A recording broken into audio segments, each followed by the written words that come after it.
So guys I hope you are doing well. ये Veer welcome to still और family. तो कैसे हो मेरे दोस्तों, मैं आशा करता हूँ शानदार तरीके से आप लोग अपनी लाइफ को एंजॉय कर रहे हो, अपनी सेहत, फैमिली और पढ़ाई का ध्यान काफी अच्छे से रख रहे हो। आज है 3 दिसंबर। आज का द हिंदू न्यूज़पेपर के में अंदर जो भी इंपॉर्टेंट आर्टिकल है वो हम लोग यहाँ पर कवर करेंगे और दो पार्ट में ये डिस्कशन आप लोगों को देखने को मिलेगा। पहले पार्ट में हम लोग एडिटोरियल कवर करेंगे और दूसरे पार्ट में हम लोग न्यूज एनालिसिस कवर करेंगे। बिल्कुल इस तरीके से डिस्कशन को लेकर चलूंगा कि किसी भी एग्जाम की अगर आप लोग तैयारी कर रहे हैं तो आप लोगों से फायदा देखने को मिलेगा, और अगर एग्जाम की तैयारी भी आप लोग नहीं कर रहे हैं तो पर्सनल लाइफ में बहुत कुछ आप लोगों को जानने को मिलेगा। क्योंकि आज एक आर्टिकल ऐसा है जो कि आप लोग एग्जाम की तैयारी करो चाहे ना करो, पर लेकिन आगे चलकर पर्सनल लाइफ में कई सारी ऐसी प्रॉब्लम देखने को मिलती है कि जिसके बारे में हम लोग बात कर सकते हैं। तो यहाँ पर एक ऐसा आर्टिकल हम लोग डिस्कस करेंगे जो कि बात करेगा यहाँ पर जो हमारी जो कंट्री में आज के टाइम प्रॉब्लम देखने को मिल रही है इनफर्टिलिटी की, तो किस तरीके से हम लोग यहाँ पर फोकस कर सकते हैं कि आने वाले टाइम पर जो इनफर्टिलिटी की प्रॉब्लम है उसको हम लोग दूर कर सकते हैं। अगर किसी को बच्चा पैदा नहीं होता है तो क्या है, तो ये इसके लिए हमारी कंट्री में अभी गवर्नमेंट के द्वारा एक बिल लाया गया है। तो कहने के लिए तो ये हो गया कि हाँ यार ये क्या है, ये एग्जाम के पॉइंट ऑफ से इंपॉर्टेंट है, पर लेकिन पर्सनल लाइफ में इसका और भी ज्यादा इंपॉर्टेंस है। तो डिटेल में जानेंगे इस आर्टिकल को, और भी बहुत सारे आर्टिकल है, काफी कुछ आप लोगों को यहाँ पर जानने को मिलने वाला है। वीडियो के एंड में आप लोगों को यहाँ पर वोकैबुलरी देखने को मिलेगी जो कि आप लोगों को सेंटेंस में फॉर्म करनी है। डेली कोशिश करा करो, चाहे आप लोग एग्जाम की तैयारी कर रहे हो चाहे ना कर रहे हो, पर कुछ ना कुछ इंग्लिश के शब्द सीखने की कोशिश करो ताकि आप लोगों की जो एक आप लोगों ने बैंक बना रखा है वोकैबुलरी का, उसमें डेली कुछ ना कुछ नए शब्द ऐड हों। इससे आप लोगों की लाइफ में बहुत इंप्रूवमेंट होगा, आप लोग चीजों को समझ भी पाएंगे, अच्छे से लिख भी पाएंगे एग्जाम के अंदर। तो हमेशा सीखते रहना चाहिए। इसी के साथ में जो क्वेश्चन पूछे गए थे उनके आंसर भी दूंगा, और इसी के साथ में कुछ नए क्वेश्चन भी देखने को मिलेंगे। आंसर राइटिंग के डेली 2 क्वेश्चन आप लोगों को देखने को मिलते हैं, उनको आप लोग अटेम्प्ट किया कीजिए, काफी कुछ आप लोगों को जानने को मिलेगा। एक छोटी सी बात आगे बढ़ने से पहले, आई होप कि आप लोगों ने अगर टेलीग्राम पर आप लोग कनेक्टेड हैं, ये वीडियो कईयों ने आप लोगों ने देख ली होगी। जिस किसी ने नहीं देखी है, रिक्वेस्ट है आप लोगों से इस वीडियो को जरूर देखना। ये वीडियो है पीआईबी यानी कि गवर्नमेंट के द्वारा यहाँ पर इंफॉर्मेशन शेयर की गई थी। ये इसका नाम रखा गया कोमल, ए फिल्म ऑन जो चाइल्ड सेक्सुअल एब्यूज होती है, यानी कि जो बच्चों के साथ में कुछ गलत हरकतें की जाती हैं उसके बारे में ये पीआईबी ने ये वीडियो शेयर की थी, ताकि बच्चों को किस तरीके से रखना चाहिए और क्या आप लोगों को किस तरीके से बच्चों की रेस्पॉन्सिबिलिटी लेनी चाहिए। तो ये मैंने टेलीग्राम पर शेयर की थी, तो इसको आप लोग ज्यादा से ज्यादा शेयर करना, ताकि अगर बच्चे के साथ में कहीं पर कोई भी छेड़खानी होती किसी भी तरीके से, तो ये सारी चीजें हर एक माँ बाप को, हर एक भाई बहन को, या हर एक आप लोगों को कोई घर में छोटा बच्चा है उसके बारे में आप लोगों को पता होनी चाहिए कि कैसे टैकल करना है। क्योंकि बच्चों को नहीं पता होता है उनके साथ में क्या हो रहा है, और उनके साथ में जो वो गलत चीजें होती हैं वो ताउम्र उनके साथ में रहती है, उनकी मेमोरी में बैठ जाती है वो चीजें। तो ये आप लोगों की रेस्पॉन्सिबिलिटी है यहाँ पर, तो इसको देखिएगा। एक और इंपॉर्टेंट बात यहाँ पर, आप लोगों की जो मंथली जो पीडीएफ होती है द हिंदू न्यूज़पेपर की भी और नैनो मैगजीन की भी, वो भी मैंने टेलीग्राम पर प्रोवाइड करा दी है पूरा नवंबर महीने की, उनको जाकर आप लोग डाउनलोड कर लेना, और सारी पीडीएफ आप लोगों को यहाँ पर मिल ही जाती है। बाकी अगर आप लोग आंसर राइटिंग देखना चाहते हैं, आप लोग डेली 2 क्वेश्चन आप लोगों को मिलते हैं, तो आंसर राइटिंग ग्रुप आप लोग ज्वाइन कर सकते हैं। लगभग 55,000 लोग जुड़े हुए हैं, अच्छे से आंसर लिख रहे हैं, एक दूसरे का आंसर रिव्यू करो और आगे बढ़ो। तो ये थी छोटी सी इंफॉर्मेशन। ओके, आइए अब आगे चलते हैं। बड़ी ही प्यारी और बहुत शानदार बात बोली गई है, बोला गया कि what is not started today is never finish tomorrow. अगर आज की डेट में आप लोग अपने आप को थामे हुए हैं कि हाँ हम लोग इस चीज को स्टार्ट करेंगे, कल को ये काम करेंगे, तो वो एक तरीके से रखा रहेगा ऐसे ही। अगर आप लोग स्टार्ट ही नहीं करोगे तो आप लोग कैसे उसको कंप्लीट करोगे। वो नहीं कहते कि अगर आप लोगों ने कोई काम सोच रखा है बस माइंड में और सोचे ही बैठे हैं तो एनालिसिस पैरालिसिस हो गया है, आज करेंगे कल करेंगे परसों करेंगे, अच्छा न्यू ईयर आ रहा है तब कर लेंगे ना, यार एक्सरसाइज स्टार्ट करनी थी, न्यू ईयर ना बेस्ट चीज है, उस दिन से हम लोग बिल्कुल स्टार्ट करेंगे, यार ना आंसर राइटिंग करनी थी, यार 1 तारीख से करते हैं ना, मंडे से करते हैं ना। ये सारी चीजें अगर आप लोग ऐसे ही पोस्टपोन करते रहोगे तो जिंदगी में कभी भी आप लोग एंड पर नहीं पहुंचोगे, और सोच सोच में ही आप लोग सोचते रह जाओगे और कभी भी उसको अचीव नहीं करने का हमेशा फिर आप लोगों को जिंदगी भर रिग्रेट रहेगा कि यार काश उस टाइम पर ये चीजें स्टार्ट कर ली होती। तो हमेशा जब भी आप लोगों को लगता है कोई तरीका आप लोगों को कोई चीज नहीं स्टार्ट करनी है, तो हर एक नया दिन एक ही तरीके से स्टार्ट होता है, चाहे वो न्यू ईयर हो, चाहे वो मंडे हो, चाहे वो दिवाली होली ईद कुछ भी क्यों ना हो, एक वही दिन आप लोगों को उसी तरीके से स्टार्ट होता हुआ नजर आएगा, और पूरे दिन में 24 घंटे ही आप लोगों को नजर आएंगे। तो इसलिए अगर आप लोगों के मन में कुछ भी ऐसा प्लान आता है कि आज से पढ़ना स्टार्ट करना है, आज से टाइम टेबल बनाकर बैठना है, आज से अपनी स्टडी राइटिंग स्टार्ट करनी है, आज से आप लोग कोई बिजनेस स्टार्ट करना है, आज से आप लोग कोई नई डिसीजन लेकर अपने हेल्थ के ऊपर काम करना है, तो आज सबसे बेहतरीन टाइम है, इससे बेहतरीन टाइम आप लोग को नहीं मिलने वाला है। नहीं यकीन आता तो आप लोग जिंदगी में देखिएगा इंप्लीमेंट करके, तो आप लोग समझ जाओगे मेरा कहने का मतलब क्या है। आइए अब एक ओवरव्यू लेते हैं कौन कौन से एडिटोरियल हम लोग डिस्कस करने वाले हैं, इसके बाद में फिर आप लोगों को कई सारी चीजें यहां पर जानने को मिलेगी। देखिए एडिटोरियल जो होता है ना वो बिल्कुल ऐसे ही है जैसे अब लोग जब पार्ट थर्ड में जाते हैं ना संविधान के अंदर में, तो संविधान के अंदर पार्ट थर्ड है और पार्ट थर्ड में क्या है, फंडामेंटल राइट है। फंडामेंटल राइट का कोई मतलब नहीं रह जाता है अगर आर्टिकल 32 उसके अंदर नहीं हो। वो क्या है, वो है heart and soul of the constitution. Heart and soul of the constitution क्यों बोला गया उसको, इसलिए बोला गया है क्योंकि फंडामेंटल राइट जो है उसको अगर कोई हनन कर रहा है तो आप लोग सुप्रीम कोर्ट के अंदर जा सकते हैं, ठीक है, एक तरीके से। तो यहां पर आर्टिकल 32 जो है वो आप लोगों को यहां पर पावर देता है, हाई कोर्ट के अंदर जा सकते हैं, फिर सुप्रीम कोर्ट के अंदर जाते हैं, तो आप लोगों को ये पावर कहां से निकल कर आती है, तो हार्ट एंड सोल इसीलिए बोला गया यहां पर। तो ये रिट्स आप लोगों को यहां पर इसके अंदर देखने को मिलेगी, हाई कोर्ट के लिए अलग। पर लेकिन ये इंपॉर्टेंट मुद्दा क्या है कि इसके बिना आप लोग फंडामेंटल राइट को बेसिकली इंप्लीमेंट ढंग से नहीं कर पाओगे। किसी का हनन हो रहा है तो आप लोग कोर्ट में नहीं जा पाओगे, तो इसीलिए बोला गया heart and soul of the constitution. इसी तरीके से heart and soul of the newspaper होता है एडिटोरियल। अगर एडिटोरियल आप लोग कवर नहीं करोगे तो इसका मतलब ये कि आप लोगों ने न्यूज़पेपर में कुछ कवर नहीं किया। क्यों? क्योंकि जो भी इंपॉर्टेंट मुद्दा है अगर वो बहुत इंपॉर्टेंट है तो एक दो दिन के अंदर वो आप लोग एडिटोरियल पर देखने को मिलेगा। और एडिटोरियल पर अगर आप लोग चीजों को ढंग से एक बार को पढ़ना स्टार्ट कर दोगे तो कॉम्प्रीहेंशन का जितना भी पोर्शन होता है आप लोगों का वो तो कवर हो गई होगा। आंसर राइटिंग, एसे राइटिंग, आप लोगों की सोचने समझने की क्षमता, वो सारी चीजें भी बढ़ती है। तो पूरे न्यूज़पेपर को एक बार को टच करो या ना करो, पर एडिटोरियल आप लोग को जरूर यहाँ पर बेसिकली कवर करने चाहिए क्योंकि सबसे इंपॉर्टेंट पोर्शन यही होता है। इसीलिए सबसे ज्यादा वो नहीं कहते हैं जो एडिटोरियल में जो यहाँ पर लिखने आते हैं उनको सबसे ज्यादा पैसे पे किए जाते हैं। बाकी तो सब न्यूज है, यहाँ पर ये हो गया वहां पर भी हो गया, वो सब चलता रहता है। एक दो दिन के अंदर वो सारी चीजें आप लोगों को एडिटोरियल पर देखने को मिलती है, तो एडिटोरियल जरूर कवर किया करो, ठीक है। अब बात करेंगे यहाँ पर, आप लोगों ने ओमिक्रॉन के बारे में सुना अभी, तो कई सारी बातें डिस्कस की जा रही है। इंडिया के अंदर भी उसके 2 केस देखने को मिले कर्नाटक के अंदर, तो उसके चलते और ज्यादा हाहाकार हो गया। तो इसके बारे में एक काफी इंपॉर्टेंट मैप बेस्ड लोकेशन भी मैं आप लोगों को दिखाऊंगा जहां से ये ओमिक्रॉन निकल कर आया। और अगर मैं आप लोगों से पूछ लूं कि जैसे आप लोगों से पूछ जाए ना एक क्वेश्चन भी, अगर छोटा सा एक क्वेश्चन बन जाएगा, एशिया में आप लोग रहते हैं, ठीक है, तो अगर मैं आप लोगों से एक क्वेश्चन पूछ लूं जैसे एशिया में हम लोग हैं, तो एशिया को किस किस पोर्शन में डिवाइड किया गया है, अगर ये आप लोगों से कोई पूछा जाए एशिया के बारे में, तो क्या आप लोग इसके बारे में बताओगे, यानी कि एशिया जो है वो किस किस पोर्शन में आता है। यानी कि एक तरीके से जैसे वेस्ट एशिया हो गया, ईस्ट एशिया हो गया, तो आप लोग एशिया के कौन से पोर्शन में रहते हैं, क्या आप लोग बता पाएंगे? अगर एशिया के पोर्शन के बारे में आप लोगों से पूछ जाए तो आप लोगों को ये सारी चीजें पता होनी चाहिए। ये मैप बेस्ड बेसिकली क्वेश्चन आप लोगों के बन जाते हैं, तो आप लोगों को लगता है यार पता नहीं कहां से आ गए। जैसे अफ्रीका के बारे में आप लोगों से बात करूंगा आज, तो अफ्रीका को भी कई तरीके से यहाँ पर डिसाइड किया गया, डिवाइड किया गया। जैसे यहाँ पर एशिया के बारे में आप लोगों से बात की, तो एशिया में आप लोगों को देखने को मिलेगा नॉर्थ एशिया हो गया, सेंट्रल एशिया हो गया, वेस्टर्न एशिया हो गया, सदर्न एशिया हो गया, ईस्ट एशिया हो गया, साउथ ईस्ट एशिया हो गया, सारी मैप में दिखाऊंगा। आप लोग ये बताना आप लोग एशिया के कौन से मैप में आते हैं, ठीक है, मतलब कौन से एरिया में आते हैं, ये इंपॉर्टेंट क्वेश्चन है। बाकी आप लोगों को और भी कई सारी चीजें जानने को मिलेगी, ठीक है। अभी यहां पर फिर से एक आर्टिकल आया है वर्गीस कुरियन साहब के बारे में।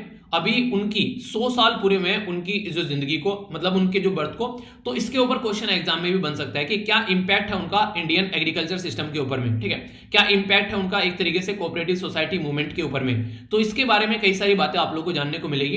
कई बार तो ये भी बोला जाता है अगर वर्गीस कुरियन साहब होते तो आज हम लोग सारी प्रॉब्लम के सोल्यूशन निकाल रहे होते, तो ये बोला जाता है एग्रीकल्चर के फील्ड में। तो जानेंगे आर्टिकल को, कई सारी बातें आप लोगों को बताऊंगा, कुछ फैक्चुअल इंफॉर्मेशन जो प्रीलिम्स और मेंस और हर लेवल पर आप लोगों को फायदा पहुंचाएगी, तो डिटेल में समझेंगे। आज की डेट में अगर बात करें जो पोल्यूशन देखने को मिलता है दिल्ली और आसपास वाले रीजन में, उसका सॉल्यूशन निकाल सकते हैं, पर लेकिन अब तक उसका सॉल्यूशन नहीं निकाला गया। तो इसके बारे में अगर आप लोगों से कोई पूछे कि क्या सॉल्यूशन है, तो बोला गया कि चाइना की जो बीजिंग सिटी है उससे हम लोग सॉल्यूशन देख सकते हैं कि क्या क्या सॉल्यूशन हो सकते हैं। जानेंगे आखिर कैसे ये बात बोली गई कि चाइना में ऐसा बीजिंग में क्या किया गया, उसने सॉल्यूशन निकाल लिया और हम लोग उससे क्या सीख सकते हैं, तो इसको हम लोग समझेंगे काफी अच्छे से। तो काफी इंपॉर्टेंट आर्टिकल आप लोग को ये देखने को मिलेगा। आज का one of the best article मैं आप लोगों को बोलूंगा ये वाला है जो कि रिप्रोडक्टिव हेल्थ के बारे में बात करेगा। अगर एक ऐसा इंसान है, एक ऐसी औरत है जिनकी शादी हो चुकी है और बच्चे नहीं हो पा रहे हैं, क्या वो भी बच्चे अपनी जिंदगी में पैदा कर सकते हैं? कुछ ऐसा प्रोसीजर है, कोई टेक्नोलॉजी है? जी हाँ बिल्कुल है।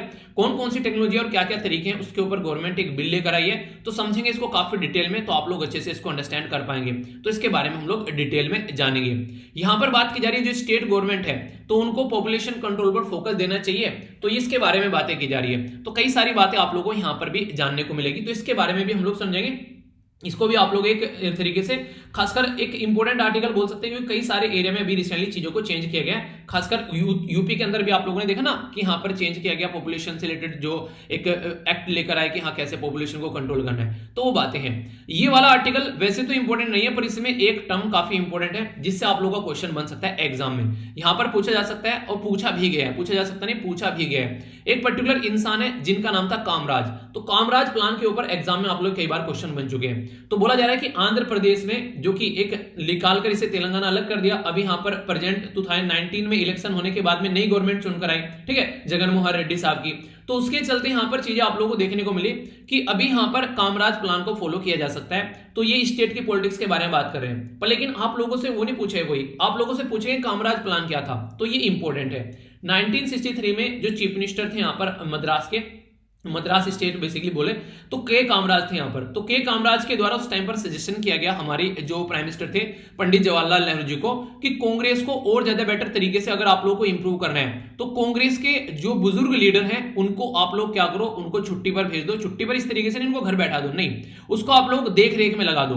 जैसे आप लोगों ने गांव में देखा होगा ना कि जब बुजुर्ग हो जाते हैं लोग तो उनकी चारपाई डालकर बैठा देते हैं कि हाँ आप लोग देखते रहना कि कुछ घर में गड़बड़ ना हो, एक तरीके से ना ओवरव्यू करते रहना घर में। जैसे बाबा दादा होते थे, घेर में बैठा दे उनको कि हाँ देखते रहना घर पे जानवर वगैरह ठीक है, आराम से, ठीक है, कोई आ रहा है तो बैठ के उसके साथ में बातचीत कर ली, वो सब चीजें, हुक्का वगैरह पी लिया अपना बैठ के। तो एक देख रेख वाला काम दे दिया उनको, मेन जो पॉलिटिकल एजेंडा है उससे हटा दो। तो ये बात कामराज के द्वारा सजेस्ट किया गया था कि जो भी सीनियर लीडर हैं उनको अपनी पोस्ट से रेजिग्नेशन दे देना चाहिए। उसका मतलब क्या है? उसका मतलब ये कि जो यंग यूथ है हमारे देश की, जो यंग जनरेशन है, उनको भी तो थोड़ा यार एक तरीके से उनको भी तो थोड़ा मौका दो ना अपनी पॉलिटिक्स को समझने का, उसमें अपना रोल प्ले करने का। अगर बुजुर्ग लोग ही उस पोस्ट पर बैठे रहेंगे, एक पॉलिटिशियन एक मंत्री की पोस्ट पर हमेशा इलेक्शन लड़ते रहेंगे, तो जो जनता है, नई जो जनता आ रही है, वो किस तरीके से आगे बढ़ पाएगी? उसको साथ में लेकर आप लोग चल ही नहीं पाओगे। तो ये कामराज के द्वारा ये सजेशन दिया गया था। इस सजेशन को इंप्लीमेंट किया गया उस टाइम पर प्राइम मिनिस्टर साहब के द्वारा, और कई सारे ऐसे मिनिस्टर थे जिनके द्वारा यहाँ पर रेजिग्नेशन भी दिया गया, ठीक है। तो ये काफी इंपॉर्टेंट था। यहाँ पर तो 6 यूनियन मिनिस्टर थे और 6 जो चीफ मिनिस्टर थे, इंक्लूडिंग लाल बहादुर शास्त्री, जगजीवन राम, मोरारजी देसाई, इसी के साथ में बीजू पटनायक और यहाँ पर एस के पाटिल। तो ये यहाँ पर इनके द्वारा रेजिग्नेशन दिया गया। तो काफी इंप्रेस्ड किया इस प्लान ने कि हाँ जो यंग यूथ है, जो यंग जनरेशन है, उनको भी आगे लेकर आना है। तो उसी प्लान को इंप्लीमेंट करने की बेसिकली बात की जाती है कई बार। तो ये इंपॉर्टेंट क्वेश्चन आप लोगों से बन सकता है, ठीक है। तो ये काफी इंपॉर्टेंट है एक तरीके से। ये छोटे छोटे कॉन्सेप्ट आप लोगों से एग्जाम में कई बार पूछ लिए जाते हैं, तो हल्का सा आइडियाज के बारे में आप लोग रख सकते हैं, ठीक है। बाकी यहां पर डेटा पॉइंट दे रखा है। ये डेटा पॉइंट किसके बारे में है अगर आप लोगों से कोई पूछे तो इसमें स्टेट के फेयर विजेस के बारे में बात की जा रही है। गांव के एरिया में आप लोग जाएंगे तो कई सारी नॉन जो एग्रीकल्चर लेबरर आप लोगों को देखने को मिलेगी, ठीक है। तो वहां पर उनके पास में खुद की जमीन नहीं होती, किसी और के खेतों में वो काम करते हैं। तो उसके चलते यहाँ पर उनको किस तरीके से क्या क्या जो यहाँ पर आज के डेट में उन्हें किस तरीके से उनको वेजेस दी जाती है। तो कोई कंस्ट्रक्शन में काम कर रहा है, नहीं, कोई सड़क बनाना हो गया, कहीं बांध बनाना हो गया, कोई एग्रीकल्चर में काम कर रहा है, एग्रीकल्चर लेबर में, तो यहाँ पर काफी लार्ज स्केल पर इनको प्रॉपर सैलरी नहीं मिल पाती है।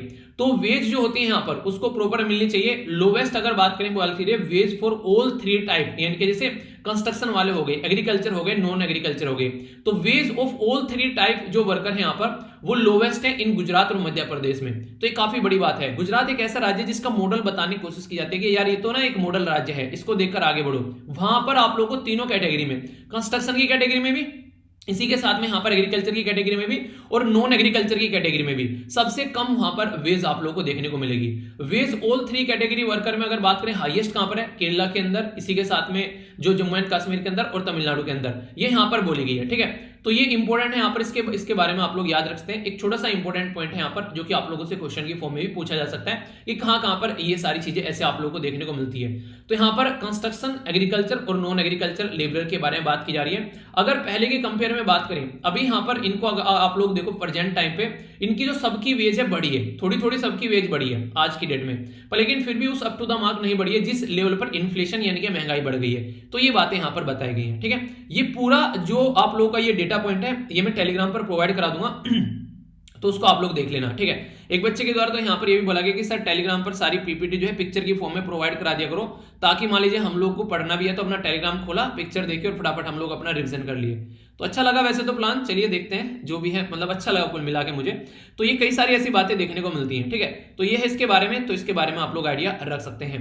आइए अब आगे बढ़ते हैं, एडिटोरियल को एक एक कर समझेंगे। उससे पहले क्वेश्चन है आप लोगों के सामने जो कि आप लोगों को देखना है प्रोजेक्ट लूम के बारे में। प्रोजेक्ट लूम क्या है यहाँ पर ये पता होना चाहिए। तो बोला गया यहाँ पर वेस्ट मैनेजमेंट टेक्नोलॉजी है, वायरलेस कम्युनिकेशन टेक्नोलॉजी है, सोलर पावर प्रोडक्शन टेक्नोलॉजी है, या फिर वाटर कंजर्वेशन टेक्निक है यानी कि टेक्नोलॉजी है। तो ये यूपीएससी में पूछा गया। ऐसे क्वेश्चन ऐसे होते हैं, यूपीएससी का कोई ऐसा सगा क्वेश्चन नहीं है, ये आप लोगों को स्टेट पीसीएस के अंदर या फिर किसी भी एग्जाम में पूछ ले जाएंगे, जरा सी देर में बताओ ये प्रोजेक्ट क्या है। तो इसका आंसर आप लोगों को देना है, देखता हूं कौन कौन सही आंसर देता है। अब यहां पर आगे बढ़ेंगे और डिटेल में कई सारी बातें आप लोगों को जानने को मिलेगी। सबसे पहली बात तो यहां पर यह है कि आखिर ये आर्टिकल न्यूज में क्यों आया है। लोकसभा के द्वारा अभी हमारी कंट्री में एक बिल पास किया गया जिसको बोलते हैं acid reproductive technology, short form में बोलेंगे एआरटी रेगुलेशन बिल। इसका मतलब क्या होता है? इसका मतलब ये होता है कि जो ऐसे पर्सन है जिनको आज की डेट में प्रेगनेंसी एक तरीके से यानी बच्चा पैदा करना है पर लेकिन बच्चा पैदा नहीं कर पा रहे हैं, तो टेक्नोलॉजी का यूज करके बच्चे को पैदा किया जा सकता है। तो यहां पर कई सारे ऐसे प्रोसीजर हैं जिनको हम लोग समझेंगे कि कैसे कैसे आप लोग इनको फॉलो कर सकते हैं। पूरा प्रोसीजर समझाऊंगा, इनसे पास्ट में भी क्वेश्चन बन चुके हैं और आगे भी क्वेश्चन बन सकते हैं। पहले आप लोग यहां पर बिल के बारे में समझिए। इसका एम क्या है? इसका एम यही है कि जहां इनफर्टिलिटी हो चुकी है यानी कि बच्चा पैदा नहीं कर पा रहे हैं लोग, उनके लिए बच्चा पैदा कराने की व्यवस्था की जाए। और खासकर वुमेन बॉडी अगर बात करें, जो एग एक तरीके से उसकी बॉडी में से निकाला जाएगा और जो स्पर्म होगा वो मेन से निकाला जाएगा और फिर उसको फर्टिलाइजर कराया जाता है। तो ऐसी कई सारी टेक्नोलॉजी आप लोगों को देखने को मिलती है। तो उसको फर्टिलाइजर करा के फिर आगे बेसिकली जो वुमेन की बॉडी के अंदर रखा जाता है, महिला की बॉडी के अंदर रखा जाता है, तो ये देखने को मिलेगा। तो इसमें डिफाइन किया गया है ये पूरा प्रोसीजर जो है, उसके चलते कैसे कैसे आप लोग फॉलो कर सकते हैं। ठीक है, तो यहां पर अगर बात करेंगे तो अगर जैसे कि स्पर्म हो गया जो कि मेल से निकल कर आता है और जो वुमेन से जो एग निकल कर आता है, ठीक है, इन इमेच्योर एग बोलते हैं बेसिकली उसको क्या बोलेंगे यहां पर? ओक्टे। ठीक है, तो स्पर्म और ओक्टे क्या आता है? आउटसाइड द बॉडी उसको फर्टिलाइजर कराया जाता है और फिर उसको बॉडी के अंदर रख देते हैं। तो ये प्रोसीजर देखने को मिलेगा। तो इस काम को करने के लिए कई सारे सिस्टम है, जैसे कि एक तो यहां पर कौन यहां पर स्पर्म डोनेट कर रहा है, ठीक है, कौन यहां पर एग या ओक्टिस डोनेट कर रहा है, दूसरा यहां पर इन विट्रो फर्टिलाइजेशन क्या होता है, और तीसरा यहां पर ये भी काफी इंपॉर्टेंट है, सैरोगेसी का नाम आप लोगों ने सुना होगा। ठीक है, तो ये सैरोगेसी के बारे में भी हम लोग समझेंगे, जिसको यहां पर जेस्टेशनल सैरोगेसी बोला जाता है। तो ये कैसे यहां पर बायोलॉजिकल नॉन बायोलॉजिकल क्या होते हैं, तो सारी बातें आप लोग को जानने को मिलेगी। अभी पहले समझ लेते हैं कि मुद्दा क्या है। होता क्या है बेसिकली, दो यहां पर बेसिकली मेल और फीमेल है, इनको बच्चा पैदा नहीं हो पा रहा है। तो ये क्या करते हैं, डॉक्टर के पास में जाते हैं और डॉक्टर को बोलते हैं कि हमारा बच्चा पैदा नहीं हो पा रहा है, तो बच्चा कैसे करना है। तो ये यहां पर मुद्दा आप लोगों को देखने को मिलेगा। अभी यहां पर गुड न्यूज करके एक मूवी आई थी अक्षय कुमार की, ठीक है, उसमें अक्षय कुमार थी, करीना कपूर थी और भी दो थी पैरेलल में। ठीक है, तो वो सारी चीजें आप लोगों को देखने को मिली। तो होता क्या है यहां पर, अगर बात करें आप लोगों से इस प्रोसीजर में ये होता है कि जो औरत होती है उसका एग लिया जाता है और जो यहां पर पुरुष होता है उसका स्पर्म लिया जाता है। ठीक है, आप लोगों ने 3 इडियट मूवी देखी होगी ना, उसमें कहता है कि लाखों स्पर्म से रेस लगाई थी तब जाकर इस दुनिया में आए थे, तो वो वाली बातें जो बोली जाती है। तो यहां पर क्या किया जाता है, पहले यहां पर जो महिला होती है उसको कुछ ना कुछ ऐसा एक ट्रीटमेंट दिया जाता है जिसकी वजह से उसकी एग की संख्या जो है वो बढ़ जाती है। वरना मंथली आप लोगों को देखने को मिलेगा जो पीरियड साइकिल होती है महिलाओं की, उसमें एक एग निकलता है, पर लेकिन यहां पर क्या किया जाता है, उसको स्टिमुलेट किया जाता है, बढ़ाया जाता है। सेम काम पुरुष के साथ में किया जाता है, उसके जो स्पर्म होते हैं उसको भी बेसिकली स्टिमुलेट किया जाता है, उसको भी बढ़ाया जाता है। तो उसको जब दोनों को यहां पर इकट्ठा किया जाता है, उसके जो सैंपल दोनों के ले लिए जाते हैं, फिर उन सैंपल्स को यहां पर क्या करते हैं, आगे चलकर यहां पर उन सैंपल को एक जगह फर्टिलाइज कराते हैं, ठीक है, लेबोरेटरी के अंदर। तो फिर उनको फर्टिलाइज कराते हैं, तो फर्टिलाइज करा के यहां पर क्या होता है, एक एम्ब्रॉय तैयार हो जाता है। तो यहां पर एक तरीके से इसको फिर क्या करते हैं, इसको आगे चलकर वुमेन के यहां पर जो बेसिकली अंदर इंसर्ट किया जाता है। पूरा प्रोसीजर आप लोग यहां पर भी इसको देख सकते हैं। बेसिकली एक पर्टिकुलर जब जार टाइप का कुछ ऐसा एक सिस्टम होता है जिसमें इसको एक तरीके से एक यहां पर एम्ब्रॉय तैयार किया जाता है, फर्टिलाइजेशन किया जाता है और फिर यहां पर इसको प्लांट कर दिया जाता है यूटेरस के अंदर में। तो फिर यहां पर ये बच्चा जो होता है वो एक तरीके से जो होता है आगे बच्चा का फॉर्मेशन होना स्टार्ट हो जाता है। तो पहली बार फर्स्ट ऐसा मेथड यूज किया गया था 1978 में। तो उस टाइम पर लगा कि यार ये एक बहुत बड़ी समस्या है जिसका सॉल्यूशन हम लोग निकाल पाएंगे, तो वहां से चलकर ये चीजें फिर आगे बढ़ना स्टार्ट हो गई। तो यानी कि आज की डेट में ये ऐसी चीज हो चुकी है कि आज की डेट में लोकल एरिया में भी दुनिया भर के एडवर्टाइजमेंट आप लोगों को देखने को मिल जाते हैं, यानी सुनते हैं अगर बांझ है कोई इस तरीके के शब्द यूज किए जाते हैं जो कि हालांकि गलत है। तो आज की डेट में किसी को कोई भी दिक्कत हो तो इनका यूज किया जा सकता है आसानी से। तो इसमें कई सारी चीजें आप लोगों को देखने को मिलेगी। एक तो आप लोग जैसे सैरोगेसी का नाम लेते हैं, तो सैरोगेसी में क्या रहता है, सैरोगेसी में ये रहता है कि दो माँ बाप रहते हैं और उन दो माँ बाप का जो अलग से यहाँ पर एक का स्पर्म ले लिया और एक के एग ले लिए, यानी कि दोनों के, और फिर क्या करा, तीसरी जो औरत होती है उसके पेट में बेसिकली बच्चा पलता है उनका, क्योंकि यहां पर दोनों क्या है, ये यहां पर बच्चा पैदा नहीं कर पा रहे मिलकर। तो जो यहां पर तीसरी जो औरत है वो बच्चा पैदा कर कर अगर देगी, इसको कहते हैं सैरोगेट मदर। तो सैरोगेसी यहां से निकल कर आई। तो ये सैरोगेसी में क्या किया, इनके दोनों के जो बेसिकली गुण तो इनके रहेंगे क्योंकि इन्हीं का स्पर्म है और इन्हीं के जो एग है, पर लेकिन इसके पेट में रखा गया। अब आप लोगों को ये आएगा थोड़ा सोच के, इसकी सुनने में तो चलो लग रहा है चलो 9 महीने तक किसी ने अपने पेट में बच्चा रखा किसी और का, पर लेकिन सोचकर देखिए 1 मिनट के लिए, क्या ये चीजें आज की डेट में सोसाइटी में जहां पर देखने को मिले तो सुनने में बड़ी अटपटी सी लगती है, ठीक है, कि यार बच्चा किसी और का और किसी और के पेट में रखा जा रहा है। तो एक तरीके से सुनने में थोड़ा सा अटपटा सा लगता है और ये लगता है कि यार ऐसा कैसे पॉसिबल है, ठीक है। पर लेकिन टेक्नोलॉजी ने ये पॉसिबल कर दिया है। पर लेकिन ये मुद्दा भी आता है, क्या कोई किसी के लिए कर पाएगा? तो ये कौन कर सकता है नॉर्मली? तो कोई सगा संबंधी आसपास का कर सकता है, पहली बात। या फिर दूसरे नंबर पर कोई ऐसा इंसान कर सकता है जिसको पैसे की बहुत ज्यादा जरूरत हो। तो पहले वाला तो चलो फिर भी ठीक है, कोई सगा संबंधी पकड़ लिया और उससे यहां पर ये काम करा लिया। पर लेकिन जो सेकंड वाला मुद्दा था ये काफी ज्यादा खतरनाक हो गया। हमारे देश में जो गरीब तबका था सोसाइटी का, उन महिलाओं के द्वारा सरोगेसी का फंडा अपनाना स्टार्ट किया गया और उसके चलते दुनिया भर की दिक्कतें यहां पर देखने को मिली। यहां पर बहुत सारी जो वुमेन है उनका एक्सप्लॉयटेशन किया जाने लगा, क्योंकि बच्चा पैदा करना, उस पर्टिकुलर शेप में अपनी बॉडी को लेकर आना और फिर से शेप को रिकवर करके अपने नॉर्मल पोजीशन में लेकर आना, ये काफी टफ प्रोसीजर आप लोगों को देखने को मिलेगा। तो महिलाओं को एक मशीन की तरीके से यूज किया जाने लगा, एक इंस्ट्रूमेंट की तरीके से यूज किया जाने लगा। तो ये लगा यार देश में बड़ी दिक्कत हो रही है। बाहर के लोग भी आ रहे हैं विदेशों के कि चलो इंडिया में सरोगेसी कराते हैं, सस्ती भी है और टिकाऊ भी है। तो ये वाली दिक्कतें देखने को मिलने लगी। तो तब लगा कि कोई ना कोई ऐसा प्रोविजन होना चाहिए ताकि इस सिस्टम को ढंग से यूटिलाइज किया जा सके। तो तभी से यहाँ पे क्या हुआ, सरोगेसी को बोला गया कि हम लोग को रेगुलेट करना पड़ेगा।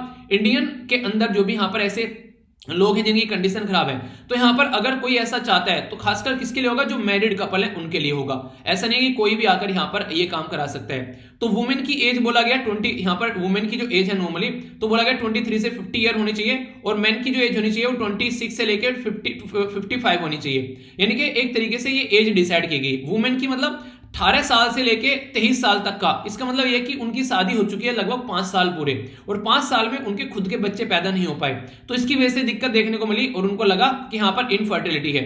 तो इसके चलते चलो चेक कराते हैं और फिर जाकर इस टेक्नोलॉजी को यूज करते हैं। तो ये देखने को मिला। तो यहां पर ये कंडीशन आप लोगों के सामने निकल कर आई कि बायोलॉजिकल जो गुण है वो तो पेरेंट्स के ही देखने को मिलेंगे, पर लेकिन ये यहां पर पेट जो होता है वो एक तरीके से किराए पर ले लिया किसी का कि हाँ यार आप लोगों को हमारा बच्चा पैदा करके हमको देना है। आज की डेट में फैशन बनने लगा। जो हीरोइन है, खासकर ऐसे जो ठीक ठाक पर जो पैसे कमाते हैं लोग, उनके द्वारा क्या लगा, फिर आईटी सेक्टर में जॉब करने वाले बहुत सारे लोग, उनको लगने लगा कि अपनी फिगर खराब करके करना ही क्या है। ऐसा करते हैं कि हम लोग किसी और की को किराए पर ले लेते हैं पैसा देके थोड़ा, और अपना काम करते रहते हैं, वरना 9 महीने तक बेसिकली आप लोगों को देखने को मिलेगा महिलाओं को कई सारी दिक्कतें देखने को मिलती है। पर यार ये एक नेचुरल प्रोसीजर है, ठीक है। अगर इसको इस तरीके से नहीं फॉलो किया जाएगा तो सोचकर चलिए, अगर एक तरीके से जो माँ बाप का और जो बच्चों का रिलेशन होता है ना, वो 99% जो रहता है वो इमोशन के बेस पर टिका रहता है, ठीक है। वहां पर सारी चीजें एक इमोशनल बॉन्ड होता है, उसी के बेस पर सारी चीजें चलती हैं। अगर इसको हम लोग एक मैन्युफैक्चरिंग एक्टिविटी की तरीके से लेने लगे कि बच्चा मैन्युफैक्चर करवाना है, किसी और को दे देते हैं काम करने के लिए, हमारे पास में टाइम नहीं है, तो यार ये वाली चीज फिर एक अलग ही लेवल पर सोसाइटी को लेकर जाती है। तो इसलिए कुछ ना कुछ लिमिटेशन होनी चाहिए। तो यहाँ पर किस तरीके चीजों को लेकर चलना है। अभी यहाँ पर ऐसी चीजें भी हम लोग खोज चुके हैं कि आप लोग एक बच्चे को मैन्युफैक्चर कर सकते हो कि उसके बाल जो होने चाहिए कैसे होने चाहिए, उसकी बॉडी कैसी होनी चाहिए, उसकी आंखें कैसी होनी चाहिए, हर एक पोर्शन आप लोग बच्चे का मैन्युफैक्चर कर सकते हो। ये टेक्नोलॉजी भी एक बार को बोला गया था, लेकिन ऐसी टेक्नोलॉजी पर बैन लगा दिया। क्यों? क्योंकि कल को चलकर हर एक इंसान चाहेगा उसके लुक्स, उसकी जो बॉडी है, उसकी जो एक तरीके से नहीं पूरी सिस्टम जो एक पर्टिकुलर बच्चे का है वो उनके हिसाब से हो, माँ बाप के हिसाब से। तो इस तरीके से ये एक रेडीमेड चीज हो जाएगी कि दुकान पर जाते हैं बच्चे लेकर आते हैं एक रेडीमेड बनवा के, तो वो वाली चीज हो जाएगी। तो ये गलत चीज है। तो यहाँ पर बोला गया इसको एक लिमिटेड रखना है। ये एक प्रॉब्लम है, किसी को यहाँ पर बच्चा नहीं हो रहा है तो उसका सोल्यूशन निकालना है, ना कि इसको बिजनेस बनाना है। तो क्लोज रिलेटिव कोई होना चाहिए, या फिर सरोगेट मदर कौन होना चाहिए, वन, जो कि एक तरीके से अपनी लाइफ में ओनली वंस इसको यहां पर इस तरीके की चीज को यूज कर सकती है, ठीक है। मैरिड वुमेन होनी चाहिए 25 से लेकर 35 तक का, और मेडिकली फिट और साइकोलॉजिकली फिट होना चाहिए, जो ये मुद्दा लेकर चलेगा। अब यहां पर बोला गया सरोगेसी के लिए, एक तो ये बोला गया कि किस किस के लिए आप लोग इसको अलाउ कर सकते हो। तो सेम सेक्स कपल की बात की गई, ठीक है। अगर बात करें यहाँ पर हेटेरोसेक्सुअल कपल की बात की गई, ठीक है। यहाँ पर इसी के साथ में सिंगल वुमेन और सिंगल मैन की बात की गई कि इनको अगर बच्चा चाहिए तो ये जाकर यहाँ पर सरोगेसी को अडॉप्ट कर सकते हैं, ऑप्ट कर सकते हैं। पर लेकिन अभी यहाँ पर जो हमारा जो रूल लाया गया है उसमें कुछ बातें रखी गई हैं, ठीक है। उसमें क्या बातें रखी गई हैं, ये वाला जो मुद्दा था उसको थोड़ा सा डिफरेंट तरीके से लिया गया कि आप लोग क्या करेंगे, एक तो एलजीबीटी कम्युनिटी, ठीक है, यानी कि लेस्बियन, गे, बाइसेक्सुअल, ट्रांसजेंडर और क्वीर, इन कम्युनिटी को, और इसी के साथ में जो सिंगल अगर बात करें मेल है वो यहां पर इसको अलाउ नहीं किया गया है। रीजन है बच्चे के फ्यूचर को ध्यान में रखते हुए। तो इसलिए ये जो बिल है ये कंट्रोवर्शियल बिल भी बन रहा है यहां पर, ये कि इनको अलाउ क्यों नहीं किया गया। इनको भी अलाउ करना चाहिए अगर किसी को बच्चे की जरूरत है। तो उसी के चलते यहां पर बोला गया लिविंग रिलेशनशिप में रहने वाला भी अगर कल को छोड़कर चला जाता है जरा सी देर में, तो बच्चे का क्या होगा, तो वो भी यहां पर इस टेक्नोलॉजी को बेसिकली यूज नहीं करेगा। ये बातें यहां पर बोली गई हैं, तो इसको समझाने की कोशिश यहां पर की गई है। अब यहाँ पर अगर सैरोगेसी को आप लोग समझना चाहते हैं, इसके अंदर भी कुछ और प्रोविजन आप लोग को देखने को मिलेंगे। जैसे कि यहाँ पर एक तो हो गया बॉडी के बेस पर, दो पार्ट तो ये देखने को मिलेंगे कि ट्रेडिशनल सैरोगेसी क्या रहती है कि स्पर्म निकाला किसी पर्टिकुलर मेल का, वो डायरेक्ट जो है वेजाइना के अंदर रखा गया ताकि यहाँ पर बच्चा पैदा हो सके। तो एक तरीके से एग के साथ में अंदर ही बॉडी के अंदर फर्टिलाइजेशन हो जा सके। टेक्निक एक तरीके से एक नेचुरल सेक्सुअल प्रोसीजर के थ्रू नहीं करना है, ये बस स्पर्म यहाँ पर बेसिकली बॉडी में डालना है तो उससे बच्चा पैदा होना स्टार्ट हो जाएगा। ठीक है, अब यहाँ पर ये वाला मुद्दा तो ट्रेडिशनल हो गया। ये जो पास्ट में कहता था, विक्की डोनर मूवी आप लोगों ने देखी होगी ना, कोई डोनेट करता है अपने स्पर्म और उसको फिर क्या करते हैं आगे यूज कर ले आता है जो वुमेन के जो बेसिकली उसको वेजाइनल पार्ट में रखा ताकि बच्चा पैदा किया जा सके। पर लेकिन ये अब नया आ गया, ये आ गया सैरोगेसी वाला। तो सैरोगेसी में क्या किया जा रहा है, यहाँ पर निकाला जा रहा है किसी और का स्पर्म कहीं और से और कहीं और पर रखा जा रहा है। तो यहाँ पर तो ये वाला फंडा था।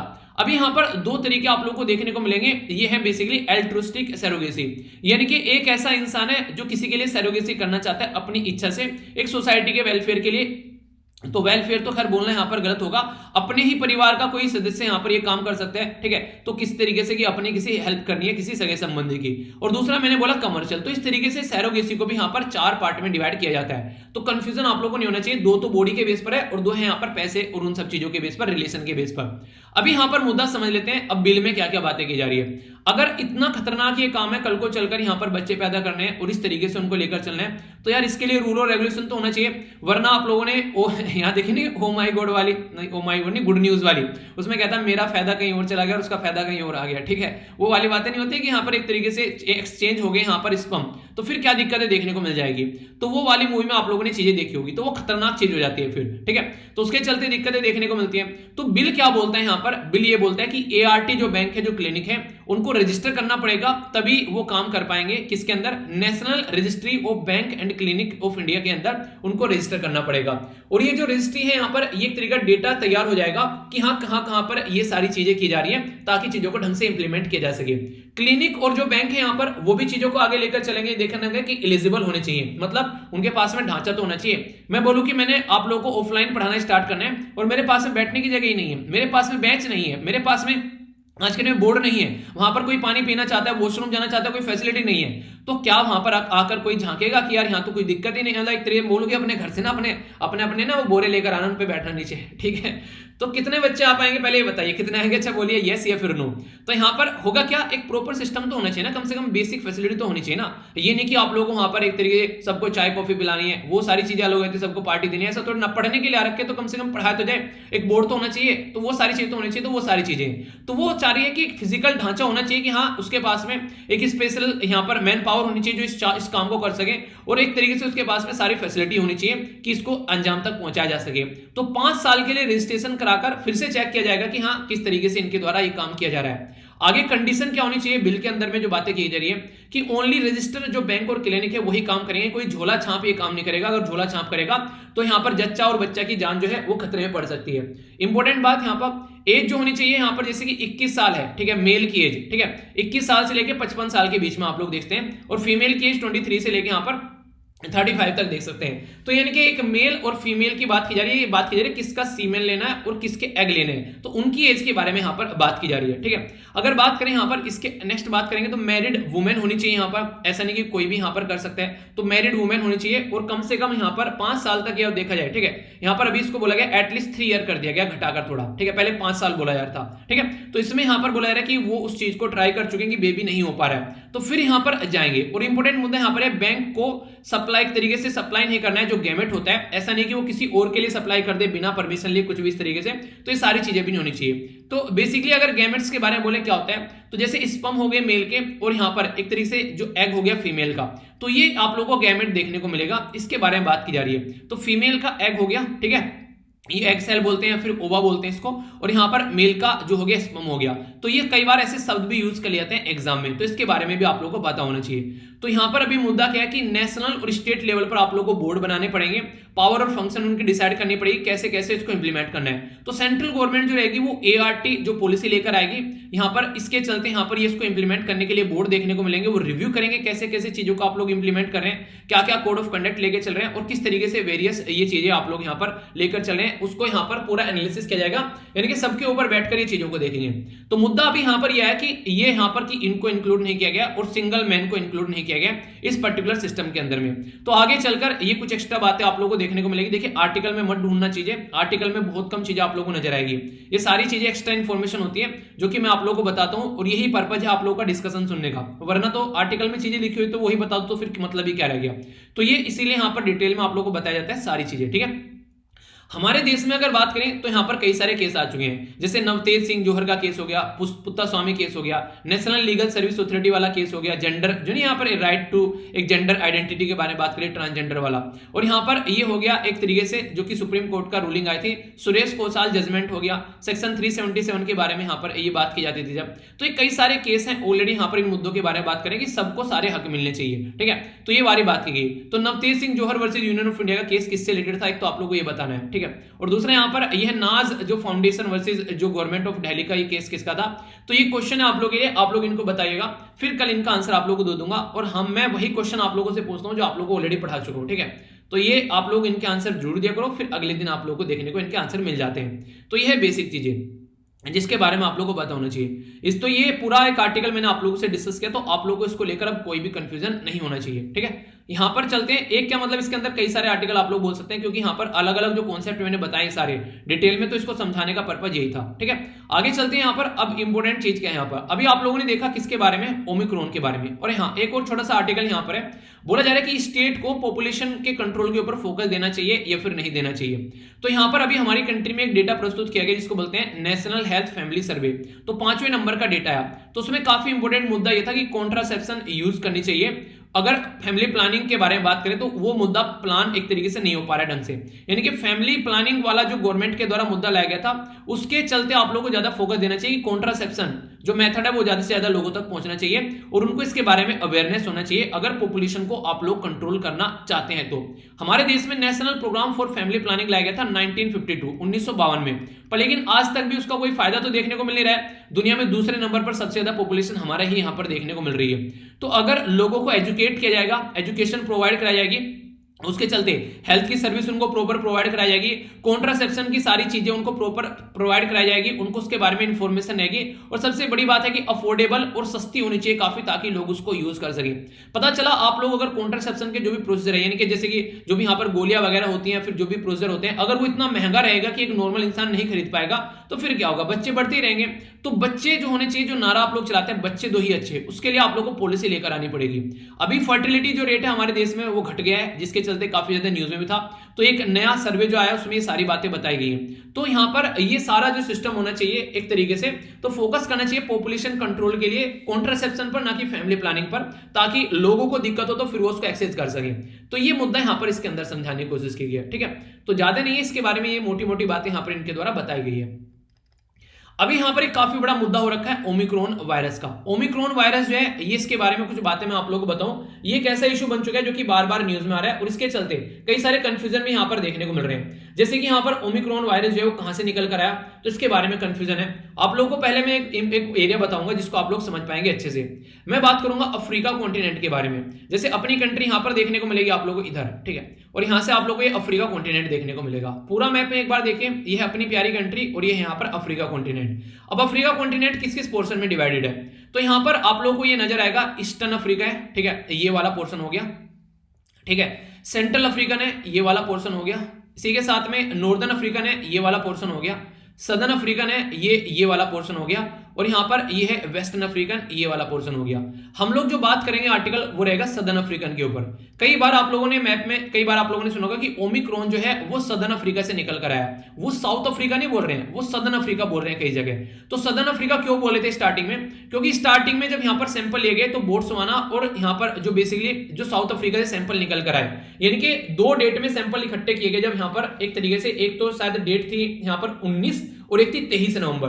जब 19 और 23 नवंबर को जो डेटा इकट्ठा किया गया उसमें यह पता चला कि ओमिक्रॉन जो है यहां पर वो सदर्न अफ्रीका के दो देश से निकल कर आया, यहां पर साउथ अफ्रीका और इसी के साथ में बोट्सवाना।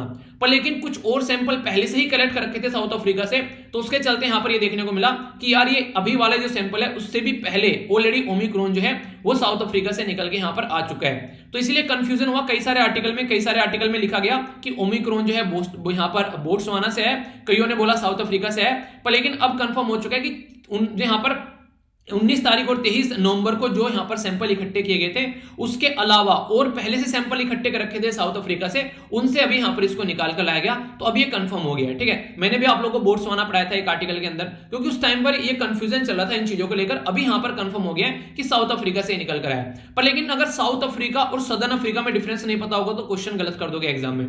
सदर्न अफ्रीका में टोटल मिलाकर 5 देश आप लोगों को देखने को मिलेंगे। एक को बोलते हैं बोट्सवाना, एक को बोलते हैं ईस्वातिनी, आज के डेट में स्वाजीलैंड भी आप लोग देखने को मिलता है, ठीक है। तो 2 नाम इसके हैं यहां पर, लिसुथो हो गया, इसी के साथ में यहां पर नामीबिया हो गया और ये साउथ अफ्रीका हो गया। इनका खुद का एक सदर्न अफ्रीकन कस्टम यूनियन भी है जो कि 1969 में क्रिएट किया गया था। तो इसलिए बताया क्योंकि इतना ज्यादा न्यूज में आ गया जो कि यहां पर क्वेश्चन भी आप लोगों से बन सकता है। ये तो मैंने आप लोगों को इसके बारे में बता दिया। अब एक और इंपॉर्टेंट मुद्दा यहां पर याद रखिएगा जो काफी बड़ा इशू भी बना हुआ है कि आप लोग क्या करना है, एक लिमिटेड गेन अगर आप लोगों को लेना है आज की डेट में तो आप लोगों को काम करना पड़ेगा। लिमिटेड गेन हालांकि आप लोग ले पाए हैं, अगर और आगे चलना है तो काम करना पड़ेगा। आप लोग क्या करना है कि वैक्सीनेशन जो है वो आप लोग को इंक्रीज करना है। वैक्सीन और मेडिसिन में मैंने डिफरेंस बताया था आप लोगों को कि वैक्सीन और मेडिसिन में क्या डिफरेंस है। जिसको पता है वीडियो को पॉज कर एक बार लिखिए जरा नीचे, देखता हूं कौन कौन बताता है कि वैक्सीन और मेडिसिन में क्या डिफरेंस है। वैक्सीन जो होती है वो हमेशा प्रिवेंशन का काम करती है और मेडिसिन जो होती है वो हमेशा क्योर का काम करती है। मतलब अगर कोई बीमारी होने वाली है उसको होने से बचाने के लिए पहले आप लोगों को वैक्सीन दिया जाता है, तो प्रिवेंशन का काम करती है। और क्योर का काम क्या करता है, वो होता है बेसिकली मेडिसिन का, यानी कि बीमारी हो गई है तो वो क्योर यानी कि इलाज किया जाएगा, उसका काम करेगा जो यहां पर आप लोगों के लिए मेडिसिन। तो इसलिए याद रखिएगा प्रिवेंशन यानी कि बचाने का काम अगर करना है कि हाँ कोई बीमारी हो जाए उससे पहले बचा लो, तो यहां पर वैक्सीन लगवाते हैं। इसीलिए पहले आप लोगों को डोज दिए जा रहे हैं वैक्सीन के, ताकि आप लोगों की बॉडी के अंदर एक इम्यून सिस्टम डेवलप हो जाए। और अगर इम्यून सिस्टम डेवलप हो गया तो आप लोगों की बॉडी जो है उस वायरस के साथ में आसानी से लड़ पाएगी। तो इसीलिए अगर आप लोग ऑलरेडी 2 डोज ले चुके हैं यहां पर कोरोना वायरस की दवाई के, तो कल को चलकर ओमिक्रॉन भी अगर किसी की बॉडी में आता है तो आप लोग की बॉडी उसके साथ में लड़ने के लिए तैयार है कहीं ना कहीं काफी हद तक। आप लोग एक ऐसा इंसान है जिसने एक भी डोज नहीं लिया है, एक ऐसा इंसान है जो 1 या 2 डोज ले चुका है, तो उसकी बॉडी पर इम्यून सिस्टम ज्यादा ताकतवर हो चुका है, उसकी बॉडी को यहां पर ढंग से लड़ पाएगी ओमिक्रॉन के साथ में। और जिसने एक भी डोज नहीं लिया है उसको तो वो लपेट कर ले जाएगा, उसको जिंदा नहीं रहने देगा। इतना खतरनाक यहां पर ये देखने को मिल रहा है। ये मैंने आप लोगों को अफ्रीका वाले रीजन के बारे में बताया। एक और मैप बेस्ड क्वेश्चन आप लोगों से कई बार पूछा जाता है और आप लोग कंफ्यूजन रहता है कि हम लोग कहां पर आते हैं, यानी कि हम लोग नॉर्थ एशिया में आते हैं, सेंट्रल एशिया में आते हैं, साउथ एशिया में आते हैं या ईस्ट एशिया में आते हैं, तो पता रहना चाहिए इसके बारे में। एशिया जो कॉन्टिनेंट है पूरा, ये भी कई एरिया में आप लोगों को डिवाइडेड देखने को मिलेगा। कई में क्या बेसिकली 6 एरिया में डिवाइडेड आप लोगों को यहाँ पर ये नजर आएगा। एक है नॉर्थ एशिया, नॉर्थ एशिया को यहाँ पर ये साइबेरिया वाला रीजन भी बोला जाता है कई बार, तो ये नॉर्थ एशिया हो गया। रसिया जो कंट्री आप लोगों को देखने को मिलेगी उसको यूरेशियन कंट्री बोलते हैं। यूरेशियन मतलब यूरोप के अंदर भी आती है और ये एशिया के अंदर भी आते हैं, तो इसको यूरेशियन कंट्री बोलते हैं, ठीक है। इसी के साथ में दूसरा यहाँ पर सेंट्रल एशिया, तो ये वाला पोर्शन आप लोग को यहाँ पर देखने को मिलेगा। ईस्टर्न एशिया या फार ईस्ट एशिया भी आप लोग कई बार बोलते हैं, ये रीजन हो गया यहाँ पर, चाइना इंक्लूडेड है। वेस्टर्न एशिया के अंदर आप लोग को यहाँ पर देखने को मिलेगा ग्रीन वाला रीजन, ठीक है। इसी के साथ में यहाँ पर सदर्न एशिया जो है उसमें अपनी कंट्री आती है। ये मैप बस इसीलिए बुरा लगा मुझे क्योंकि यहाँ पर ये इंटरनेशनल लेवल का मैप है और यहाँ पर पाकिस्तान में जम्मू एंड कश्मीर दिखा रखा है, ठीक है। तो इसको आप लोग इग्नोर कीजिएगा, आप लोग एग्जाम के हिसाब से फोकस कर सकते हैं। तो हम जो है यहाँ पर कहां पर आते हैं, वो साउथ ईस्ट, हम लोग कहां पर आते हैं, यहाँ पर हम लोग साउथ ईस्ट एशिया के अंदर आप लोग को देखने को मिलेगा। इसलिए यहाँ पर जो सार्क है, south Asia association regional cooperation, वो यहीं से निकल कर आती है नॉर्मली अगर देखा जाए तो ये कुछ बेसिक मुद्दे हो गए।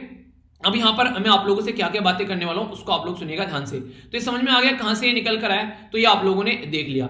अभी यहां पर कई सारे केसेस इसके इंडिया के अंदर भी देखने को मिल रहे हैं और जो इसका नाम अभी दिया गया है वो नोमेनक्लेचर कहां से निकल कर आया। आप लोगों को मैंने कई सारे बताए थे ना क्या क्या नाम यहां पर आज के डेट में कोरोना वायरस के दे रखे हैं, तो ये आप लोगों को मैंने कई बार बता चुका हूं। एक बार फिर से आप लोग देख लीजिए, जैसे अल्फा, बीटा, गामा, डेल्टा, ये इप्सिलॉन, ये आप लोगों को देखने को मिले थे, मैंने बताया। ये WHO के द्वारा नामकरण किया गया, जैसे साइक्लोन के नाम ही देते हैं ऐसे इनके नाम भी यहां पर देने स्टार्ट कर दिए। तो इंपॉर्टेंट मुद्दा यहां पर यह आया कि जब इस वायरस का नाम देना था तो उसमें थोड़ा सा यहां पर सोचना पड़ गया। क्यों? क्योंकि नेक्स्ट जो नंबर आ रहा था, सारे नाम ये दे चुके थे, नेक्स्ट नंबर आ रहा था यहां पर क्या था, वो था NU और एक था XI।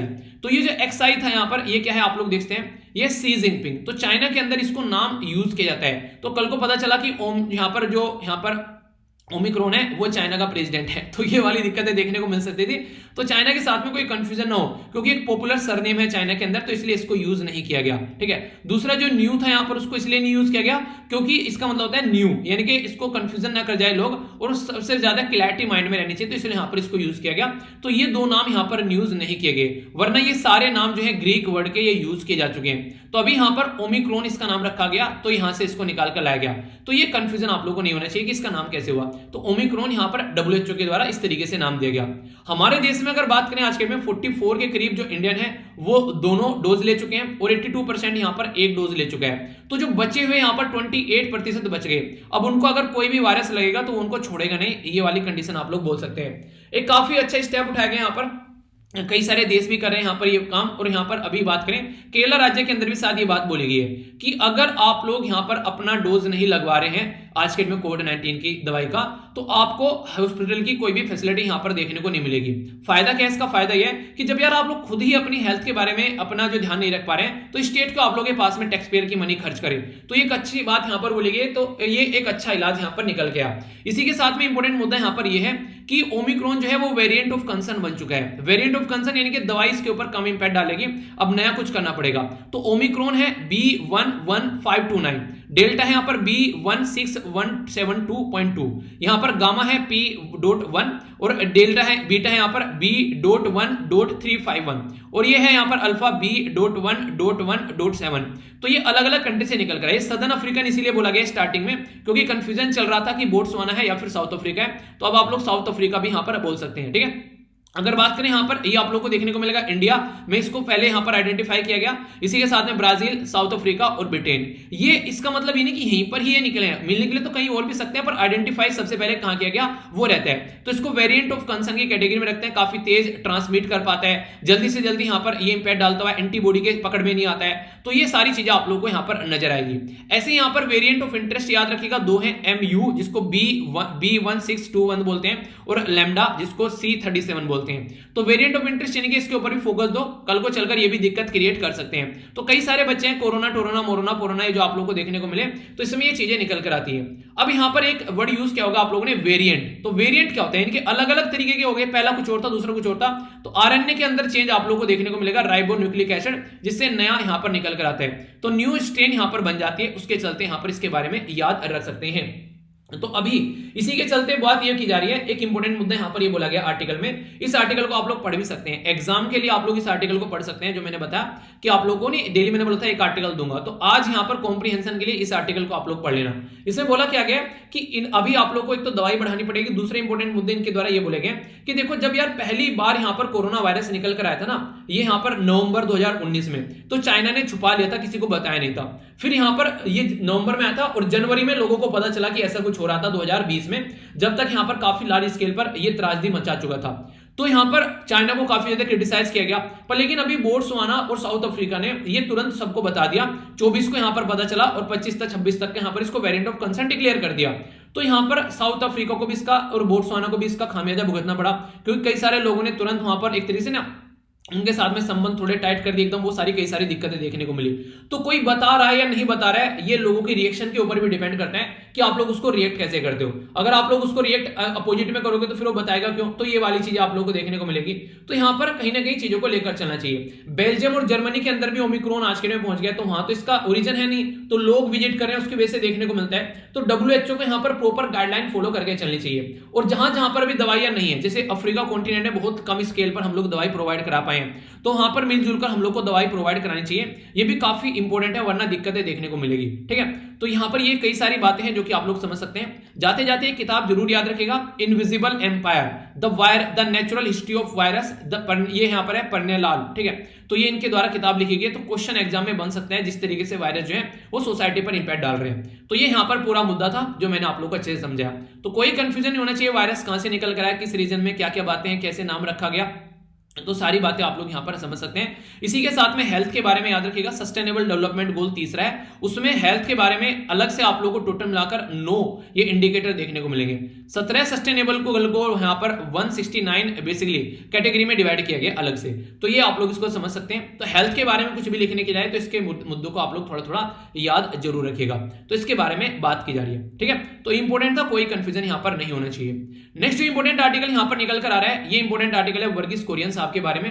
तो वर्गीस कुरियन साहब को ये बोला था कि इंडियन एग्रीकल्चर का एक जनक माना जाता है। हालांकि ये जो थे बिल्कुल मेटलर्जी आप लोगों ने केमिस्ट्री के अंदर पढ़ी होगी, उसमें इनकी ग्रेजुएशन हुई, केरला से ये निकल कर आए, पर लेकिन गुजरात में जाकर इन्होंने यहां पर अपना एक सिस्टम एस्टेब्लिश किया जिसको बोलते हैं कोऑपरेटिव्स।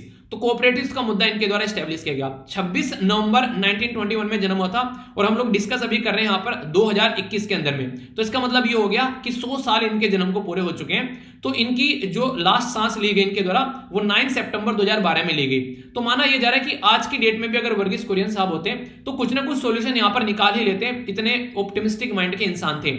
अगर इनको पैसा कमाने की लत लगती तो ये कोई प्राइवेट कंपनी को स्टैब्लिश करते, पर लेकिन अगर इन्होंने प्राइवेट कंपनी स्टैब्लिश नहीं की तो इसका मतलब कोई पैसा कमाने की लत नहीं थी, ये चाहते थे ज्यादा से ज्यादा लोगों को फायदा पहुंचे।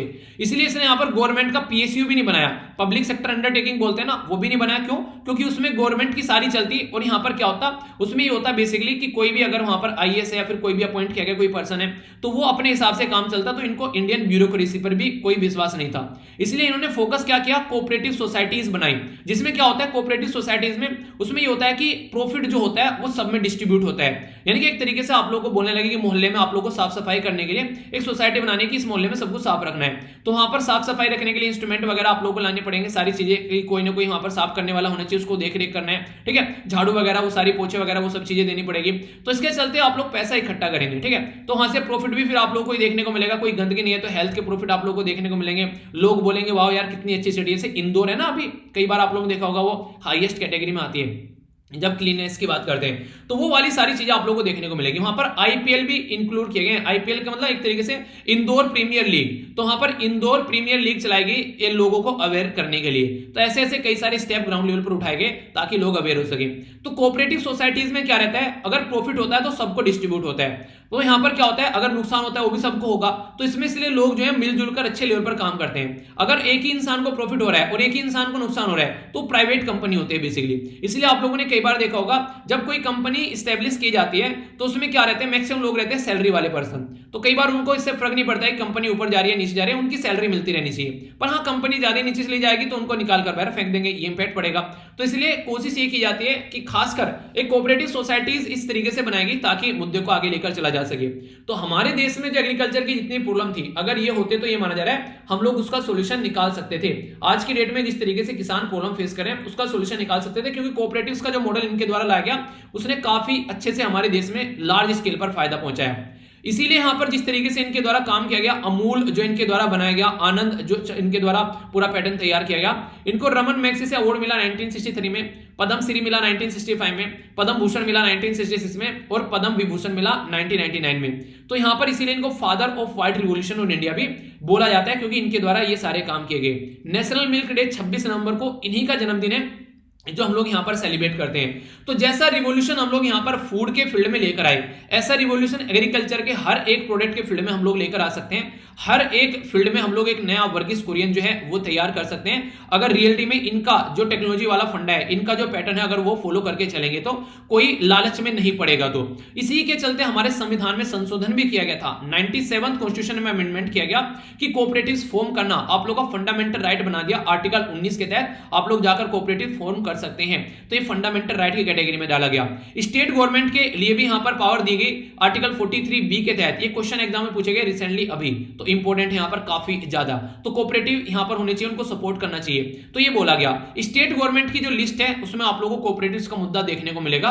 तो हमारे देश में अभी कोऑपरेटिव से रिलेटेड मिनिस्ट्री भी तैयार की गई यहां पर, जो कि अमित शाह जी के अंडर में है, ठीक है। तो ये इंपॉर्टेंट फंडा है। तो ये कई सारी बातें हैं जो आप लोग याद यहां पर रख सकते हैं। तो इसको स्टेट लिस्ट में रखा गया कोऑपरेटिव्स को, जो कि यहां पर जो नंबर 27 पर है 7th शेड्यूल के अंदर में, ठीक है। तो तीनों लिस्ट में स्टेट लिस्ट पर है। कोऑपरेटिव जो सोसाइटी आर्टिकल कितने कितने तक है, आर्टिकल 243 ZH से लेकर 243 ZT तक इसके आर्टिकल भी आप लोगों को देखने को मिलेंगे। तो ये याद रखिएगा। पार्ट किसमें है, पार्ट 9 में। पार्ट 9 में और क्या है, पंचायती राज सिस्टम है, ठीक है। इसी के साथ में कोऑपरेटिव्स है और इसी के साथ में यहां पर ये है कोऑपरेटिव सोसाइटी और म्युनिसिपैलिटी। तो यहां पर म्युनिसिपैलिटी होगी। अब यहां पर पंचायती राज सिस्टम का कॉन्स्टिट्यूशन अमेंडमेंट कौन सा है, म्युनिसिपैलिटी का कौन सा है, और कोऑपरेटिव का 97। तो कल को मैच करने के लिए भी क्वेश्चन अगर पूछ ले तो ये मत बोलना क्वेश्चन कहां से आ गया, इसके बारे में याद रखेगा। वर्गीस कुरियन साहब के द्वारा एक किताब लिखी गई, यहां पर ये आप लोग ये भी याद रख सकते हैं। यहां पर बात की जा रही है आई टू हैड ए ड्रीम, ठीक है। तो यहां पर मुझे एक सपना आया, ये बेसिकली किताब आप लोग देखते हैं तो पूछ ले आप लोगों से, तो ये वर्गीस कुरियन साहब की किताब है जो कि आप लोगों से पूछी भी जा सकती है, ठीक है। तो इसमें यहां पर इनके द्वारा कई सारी जो अपनी जो स्टोरीज यहां पर ये बेसिकली बताई गई है। ऑपरेशन फ्लड के जो आर्किटेक्टर थे वो यही थे, तो ये मुद्दे आप लोगों को यहां पर देखने को मिलेंगे। हमारे देश में अगर मिल्क में आप लोग कंट्रीब्यूशन की बात करें, कहीं ना कहीं काफी लार्ज स्केल पर आज के डेट में आप लोगों को कंट्रीब्यूशन देखने को मिलेगा। पहले ऐसा था कि ज्यादातर हम लोग मुद्दे वैसे रहते थे कि हम लोग क्या करते थे, हम लोग चीजों को उस लेवल पर नहीं पहुंचा पाते थे। दूध के लिए हम लोग डेफिशिएंट कंट्री थे, पर लेकिन आज के डेट में दूध में हम लोग सबसे ऊपर देखने को मिलेंगे। उत्तर प्रदेश में सबसे ज्यादा है, राजस्थान में दूसरे नंबर पर, और आंध्र प्रदेश तीसरे पर, गुजरात चौथे पर, पंजाब पांचवें पर, मध्य प्रदेश छठे पर। ये मोटा मोटा एक आइडिया आप लोग रख सकते हैं कहां कहां पर कितना दूध हमारी कंट्री में आप लोगों को देखने को मिलता है। तो ये बातें की जा रही है। नेक्स्ट इंपॉर्टेंट आर्टिकल, ये किसके बारे में बात करें, ये बात करें एनसीआर वाले रीजन में कैसे आज के डेट में आप लोग यहां पर चीजों को सही सुधार सकते हैं। मतलब क्या, पोल्यूशन इतना ज्यादा देखने को मिलता है एनसीआर वाले रीजन में, तो इस पोल्यूशन को कैसे आप लोग ठीक कर सकते हो, तो ये मुद्दा है यहां पर। तो उसको कैसे आप लोग सुधार सकते हो, तो इसके चलते बोला गया कि चाइना की जो बीजिंग सिटी है उसमें यहां पर कई सारे सॉल्यूशन निकाले गए, तो उसी के चलते आप लोग भी यहां पर सॉल्यूशन को लेकर चल सकते हो। यानी कि कहने का मतलब यहां पर यह कि एनसीआर वाले रीजन में आप लोग चीजों को लेकर चल सकते हो। पहले तो एनसीआर वाले रीजन के बारे में अगर पूछ ले तो एनसीआर में कौन कौन आता है, अगर आप लोगों से कोई यहां पर पूछ ले, आप लोगों को यहां पर एनसीआर लिखा हुआ दिख रहा है ना, तो एनसीआर में आप लोगों को यहां पर बेसिकली हमारे देश के 3 राज्य आप लोगों को नजर आएंगे और एक यूनियन टेरिटरी। वो कौन सा है, एक तो आप लोगों को देखने को मिलेगा यहां पर हरियाणा, ठीक है, हरियाणा आप लोगों को देखने को मिलेगा, उत्तर प्रदेश आप लोगों को यहां पर देखने को मिलेगा, और एक राजस्थान आप लोगों को देखने को मिलेगा। तो इसके बीच में दिल्ली है, तो इसलिए एनसीआर के आसपास वाला रीजन जो है वो आप लोगों को यहां पर नजर आएगा। 1985 में एनसीआर वाला रीजन जो था वो क्रिएट किया गया था, और एनसीआर के रीजन में अगर आप लोगों से पूछ ले यहां पर, चलिए मैं क्वेश्चन आप लोगों से पूछता हूं, एनसीआर में सबसे ज्यादा जो डिस्ट्रिक्ट किसके आते हैं, उत्तर प्रदेश, हरियाणा या फिर राजस्थान के, तो इसके बारे में आप लोगों को पता होना चाहिए। कई बार अगर आप लोगों को अगर इन तीनों राज्य से आप लोग आते हैं तो आप लोगों को पता होना चाहिए, डायरेक्ट भी क्वेश्चन आप लोगों से एग्जाम में पूछ लिया जाता है कि बताइए आप लोगों का कितना एरिया एनसीआर के अंदर में आता है। तो ये कई सारी कंफ्यूजन में आप लोग आओगे तो फिर बोलोगे यार ये तो पढ़ाई नहीं था। तो ये सारी चीजें आप लोग यहां पर तैयार रहनी चाहिए, इंटरव्यू के अंदर आप लोगों के क्वेश्चन बन जाएंगे इस पर्टिकुलर रीजन से, ठीक है। तो ये याद रखिएगा। गवर्नमेंट जो अथॉरिटी होती है, नेशनल कैपिटल रीजनल जो प्लानिंग बोर्ड होता है, वो यहां पर आप लोगों को देखने को मिलती है। मेजर सिटी कई सारी आप लोगों को देखने को मिलेगी, फरीदाबाद, गाजियाबाद, गुरुग्राम, नोएडा आसपास की है। तो ये इस रीजन में पोल्यूशन जब निकल कर आता है तो इन कई राज्यों को पकड़ा जाता है। तो बोला यहां पर ये जा रहा है कि पोल्यूशन अगर कम करना है तो यहां पर आप लोगों को मुद्दा समझना पड़ेगा। तो नेशनल ग्रीन ट्रिब्यूनल जिसको आप लोग एनजीटी बोलते हैं, उसने बोला कि काफी ओल्ड प्रॉब्लम है, तो कुछ ना कुछ यहां पर सोल्यूशन निकालना पड़ेगा, और गवर्नमेंट से पूछा भी कि क्या आप लोग कर रहे हैं। नेशनल ग्रीन ट्रिब्यूनल ने डायरेक्ट किया था ministry of forest and climate change को कि आप लोग नेशनल क्लीन एयर प्रोग्राम लेकर आओ। वो लेकर भी आए, उन्होंने बोला 20 से 30% हम लोग रिड्यूस करेंगे पोल्यूशन, एयर पोल्यूशन को 2024 तक का। पर लेकिन ऐसा कुछ अभी इंपैक्ट पड़ता हुआ यहां पर नजर आ नहीं रहा है। मिलकर काम तो किया है, पर लेकिन अभी यहां पर कोई ऐसा इंपैक्ट पड़ा नहीं है। तो दिक्कतें क्या है कि हम लोग सोल्यूशन नहीं निकाल पाए। तो बोला यह जा रहा है ऐसी ही सिचुएशन बीजिंग में यानी कि चाइना के अंदर भी देखने को मिली थी, उनके द्वारा सोल्यूशन निकाल लिया गया। तो आप लोग भी चाइना से यहां पर सीख सकते हैं। तो सोल्यूशन क्या निकाला, अगर चाइना के बारे में बात करें तो उन्होंने कई सारे मुद्दों को फॉलो किया। पहला मुद्दा तो यहां पर यह है कि पोल्यूशन के लेवल को उन्होंने चेक किया अलग अलग लेवल पर, कि पहले प्राइमरी पोल्यूटेंट जो होते हैं, SO2 हो गया, NO2 हो गया, PM10 हो गया, ये CO हो गया, तो पहले इनको खत्म करना है, ठीक है। फिर आगे चलकर सेकेंडरी फेज में आप लोग पार्टिकुलेट मैटर 2.5 जो और ज्यादा मेन फोकस में आएंगे, तो इनको लेकर चलना पड़ेगा। पहला मुद्दा तो ये हो गया। दूसरा मुद्दा उनके द्वारा क्या किया गया कि मोर स्पेस दिया जाए पब्लिक ट्रांसपोर्ट को, यानी कि कहीं आने जाने का रास्ता जो है पब्लिक ट्रांसपोर्ट को ज्यादा स्पेस दिया जाए। यहां पर जो खुद के पर्सनल व्हीकल है, जो कि पर्सनल गाड़ी में चलते हैं, उनको ज्यादा मौका ना दिया जाए। अगर कोई पब्लिक ट्रांसपोर्ट पर जाता है तो जरा सी देर में जहां जाना है वहां पहुंच जाए, पर लेकिन खुद की गाड़ी लेकर चलाए तो वहां पर जाम लग रहे हैं। ऐसा कुछ किया गया यहां पर चाइना के अंदर में, सबसे ज्यादा फोकस इसी के ऊपर दिया गया। एक इंपॉर्टेंट मुद्दा क्या था, जहां पुराने पुराने जो व्हीकल थे, जैसे कि यहां पर डीजल के पुराने पुराने व्हीकल चल रहे हैं, यह माना जा रहा है कि चाइना के अंदर 48 लाख चार्जिंग पॉइंट लगाए जाएंगे 2022 तक का। वहां पर ई व्हीकल के ऊपर फोकस किया गया। पुराने जो डीजल के व्हीकल थे उनको हटा दिया गया रोड से। तो चाइना के अंदर तो ये चीजें आराम से कर सकते हैं, हमारे अंदर तो ये चीजें पॉसिबल नहीं है, क्योंकि स्टेट गवर्नमेंट के अलग अलग ट्रांसपोर्ट सिस्टम आप लोगों को देखने को मिलेंगे, तो इसलिए हमारे यहां पर ये चीजें आसान नहीं होती हैं। तो कई सारे ऐसे मुद्दे तो चाइना से सीखकर हम लोग आगे बढ़ सकते हैं। बाकी नेशनल ग्रीन ट्रिब्यूनल क्यों आता है पिक्चर में, क्योंकि आप लोगों को पता है नेशनल ग्रीन ट्रिब्यूनल हमारी कंट्री में क्या है, एक तरीका कोर्ट है। जैसे सुप्रीम कोर्ट, हाई कोर्ट होते हैं, तो इसी के अंदर ट्रिब्यूनल भी आप लोगों को देखने को मिलेगा और इसमें नेशनल ग्रीन ट्रिब्यूनल भी आएगा। ट्रिब्यूनल बनाए कैसे जाते हैं, अगर आप लोगों से कोई यहां पर पूछ बैठे तो याद रखिएगा, हमारे संविधान में ट्रिब्यूनल स्टार्टिंग से नहीं थे, पर लेकिन 42वां संविधान में संशोधन किया गया था 1976 में। क्वेश्चन बहुत बार पूछे जा चुके हैं। तो आर्टिकल 323A और आर्टिकल 323B से एडमिनिस्ट्रेटिव ट्रिब्यूनल और अदर ट्रिब्यूनल बनाए गए। एडमिनिस्ट्रेटिव में एडमिनिस्ट्रेशन से रिलेटेड मैटर रहेंगे और अदर में टैक्सेशन और ये सारी चीजें आप लोगों को देखने को मिलेगी, जैसे रेंट हो गया, लैंड रिफॉर्म हो गया, ये सब चीजें। पर लेकिन नेशनल ग्रीन ट्रिब्यूनल ये क्या है, ये बेसिकली आर्टिकल 21 से निकल कर आता है, ये माना जाता है। क्यों? क्योंकि अगर इन्वायरमेंट अच्छा रहेगा तो ही चीजें अच्छी चलेंगी ना। तो यहां पर इन्वायरमेंट को सही करने के लिए नेशनल ग्रीन ट्रिब्यूनल बनाया गया। हमारा देश दुनिया में तीसरे नंबर का था ऑस्ट्रेलिया और न्यूजीलैंड के बाद में। और कई सारे ऐसे एक्ट हैं, water act, wage act, forest act, environment act, इनसे यहां पर ये पावर लेता है चीजों को इंप्लीमेंट करने की। हेडक्वार्टर न्यू दिल्ली में है ये ट्रिब्यूनल, आप लोगों को बाइंडिंग देखने को मिलेगा। और अगर आप लोगों को लगता है इससे इसका डिसीजन सही नहीं है तो सुप्रीम कोर्ट में जा सकते हैं। यूपीएससी ने भी क्वेश्चन पूछा यहां पर कि किस कॉन्सेप्ट के ऊपर वो काम करता है, तो नेचुरल जस्टिस के कॉन्सेप्ट के ऊपर काम करता है। ये code of civil procedure follow नहीं करता है, जैसे कि कोर्ट फॉलो करते हैं। तो ये आप लोगों ने यूपीएससी ने क्वेश्चन भी आप लोगों से यहां पर देखने को मिला था। तो कई सारी ऐसी चीजें जिनके बारे में आप लोग आइडिया रख सकते हैं, तो कंफ्यूजन आप लोगों को यहां पर नहीं होना चाहिए। ठीक है, क्वेश्चन बन जाए तो आप लोग के माइंड में जितनी क्लैरिटी रहेगी उतना ही अच्छा एग्जाम में रहेगा और उतनी ही चीजें सही डायरेक्शन में आप लोग लेकर चल पाओगे। तो ये बेसिक इन्फॉर्मेशन मैंने आप लोगों को यहां पर बताई इसके बारे में, तो फिर भी कोई कंफ्यूजन होगा तो इसके बारे में बताइएगा जरूर। ठीक है, अब कुछ इंपॉर्टेंट आर्टिकल आप लोगों को यहां पर देखने को मिलेंगे जिनके बारे में आप लोग को आइडिया रखना है। यहां पर बेसिकली सबसे पहले तो बात की जा रही है, पॉलिटिकली मोटिवेटेड बात बोली गई। हालांकि ममता बनर्जी जो है वो एक तरीके से बोल रहे हैं कि कांग्रेस का तो टाइम चला गया, यूपीए कुछ नहीं है, आइए अब आगे लेकर चलते हैं। तो कांग्रेस भी बोल रहा है कि ये वही बनर्जी है जो बीजेपी के साथ मिलकर काम करती थी, आज हमारे ऊपर बात कर रही है। स्कूल को क्लोज करने की बात की जा रही है, यहाँ पर सीरियस एक्शन लेने की बात की जा रही है। कई सारी चीजें चल रही हैं अभी पोल्यूशन को लेकर और कोरोना को लेकर, अभी चीजें आप लोग को देखने को मिल रही है। तो सीरियस है, स्मोक वगैरह देखने को मिल रही है। पर लेकिन इंपॉर्टेंट मुद्दा क्या है कि एक यहाँ पर मुद्दा निकल के आया कि स्कूल के जो टैक्स है इंक्लूडिंग जो यहाँ पर वेदास को पढ़ाने की बात की जा रही है। ठीक है, एक तरीके से पार्लियामेंट्री पैनल के द्वारा ये बात बोली गई है। Parliamentary standing committee on education, women, child, youth जो स्पोर्ट है उनके द्वारा कुछ बातें बोली गई है कि रिफॉर्म लाना चाहिए स्कूल की जो टेक्स्ट बुक है। मतलब क्या उसके अंदर, मतलब उसके अंदर ये बोला गया कि आप लोग क्या करना चाहिए, कुछ चीजें हैं उनको सुधारिए। जैसे कि जो फ्रीडम फाइटर है, हम लोग जो कम जाने वाले फ्रीडम फाइटर हैं उनके बारे में बात नहीं करते हैं, जो बड़े बड़ी फिगर थी उनके बारे में तो बात कर लेते हैं। तो इसको थोड़ा सा उस तरीके से लेकर चलो। तो एजुकेशन की जो सिस्टम को एनसीईआरटी के अंदर उनके बारे में पब्लिश करो जो हमारे फ्रीडम फाइटर हैं, खासकर जिनके बारे में लोग कम जानते हैं। ठीक है, इसी के साथ में डीप इनटू द सोर्स आप लोगों को नॉलेज लेकर चलनी है। यहाँ पर वुमेन का इंपैक्ट क्या रहा इसके ऊपर वो आप लोगों को देखने को मिलेगा। वो समझिए यहाँ पर फ्रीडम फाइटर के जो फ्रीडम स्ट्रगल मूवमेंट है या फिर वुमेन ने क्या क्या चीजें की हैं उनके ऊपर भी फोकस आप लोग देकर चल सकते हो। वेदास और भगवत गीतास वगैरह जो है इनके बारे में आप लोग बातें करो। ठीक है, ताकि चीजों को ढंग से पढ़ाया जा सके। इसी के साथ में बोला गया यहाँ पर यूनिवर्सिटी ऑफ तेहरान, ईरान, उपनिषद पढ़ाए जाते हैं वहां पर। ठीक है, जो कि सब्जेक्ट पर इंडिया के अंदर यूनिवर्सिटी में आप लोगों को नहीं देखने को मिलेगा। तो ये दिक्कत यहां पर चीजें देखने को मिलती है।